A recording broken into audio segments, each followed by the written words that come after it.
Yes, sir. Hi, I'm Dr. Sonal from Mathura. Hi, I am Dr. Kirana from Chennai. We both of us are here to explain about Antagonist Protocol, that is short protocol. Why are we calling it as short protocol is we are giving stimulation of for a short period of duration, that is maximum around 10 days. And why we are calling it as Antagonist Protocol is we are using antagonist in this cycle. She is going to explain about how we are making the calendar. So when we stimulate a patient, we always make a chart so that it becomes very easy and smooth functioning, and anybody can give the injection to the patient, and it is very easy for us as well as the patient to understand.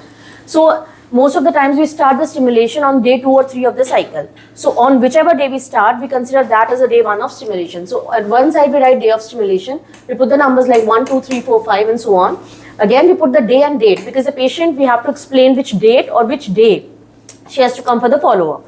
Similarly, so today is 7th, and suppose we are starting the stimulation today, so we'll write 7th, 8th, 9th, 10th of June, and then we'll write the day of the day of the week, so that it becomes easy, as if we have to call her on 5th day, so we'll say come on Tuesday, so it becomes easy for the patient to understand. And then whatever protocol, depending on the AMH, whatever protocol we are giving to the patient, we'll write it like this. So we'll cover the protocols one by one depending upon the AMH. So we are calculating the dose of the gonadotropins depending on the levels of the AMH. So for example, if AMH is less than 1.5, that means the patient will be a poor responder. So we are giving high dose of gonadotropins. We start with 300 milligram of FSH for first 5 days. Then on day 5 we will be doing a scan. In ultrasound, if ET is, that is endometrial thickness, is more than 6 millimeter, or if the dominant follicle is around 14 mm, we'll start the antagonist. Then we'll continue the stimulation for another 5 more days till the dominant follicle becomes 20 mm, and when the dominant follicle becomes 20 mm, we'll give the trigger. In antagonist protocol, we can give either HCG trigger or agonist trigger. HCG trigger may be a recombinant HCG or agonist trigger may be decapeptyl or leuprolide. Then AMH, if the AMH level is 1.5 to 3, then the dose of the FSH will be around 225 international units. So first 5 days we'll give 225 international units of FSH. Then from the 6th day we'll start HMG around 300 units of HMG. So she will be talking about AMH levels 3 to 6 and more than 6. So these are the protocols which we usually follow. It works for majority of the patient, but it will not work for every patient, because we have to individualize the patient. But on and off, these protocols which we are discussing will cater almost the 80 to 90% of your patients.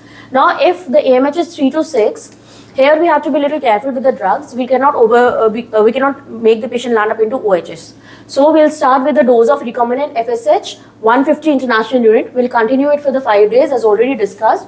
On day 5th, we'll do a scan, and if the criteria is being achieved, that is your endometrial thickness has gone to 6 millimeter and your follicles are approximately 14 millimeter, from that day we'll start the antagonist, and we'll start with the HMG. HMG again we'll be using 150, but if we see by 5th day we have not achieved this follicle size, then from 6th day onwards we can increase 75 international unit of the HMG. So we were using 150 recombinant FSH and 150 HMG, which will be now be giving 225 if the follicle size is not being achieved. Then again, once we have the 70% crop of 20 millimeter follicles, then there we can give the trigger to the patient. Again, it could be an agonist trigger or the recombinant HCG, depending upon the condition of the patient, depending on what kind of transfer you have planned for the patient, it is fresh or it's frozen. Now in this greater than 6 AMH is a very risky group where the chances of landing into OHS is very high. We'll start with a very low dose, and we also call it the chronic low dose protocol. We'll start with 75 international unit of our recombinant FSH, and we'll continue it with till the day 7th. We'll do the ultrasound on day 5th only, and we'll still give the FSH till day 7. And once again the criteria of starting the antagonist has been achieved, we'll start And usually this protocol takes around 18 days. 17 to 18 days, as we have seen, the earlier protocols usually take 8 to 10 days, but here the protocol gets extended to near about 17 to 18 days, and then again, when the majority of the crop, or you can say the 70% of the follicles reach to the size of 20, we give the trigger. And in this particular case, we have to be very much careful about the OHSS. Thank you. Thank you.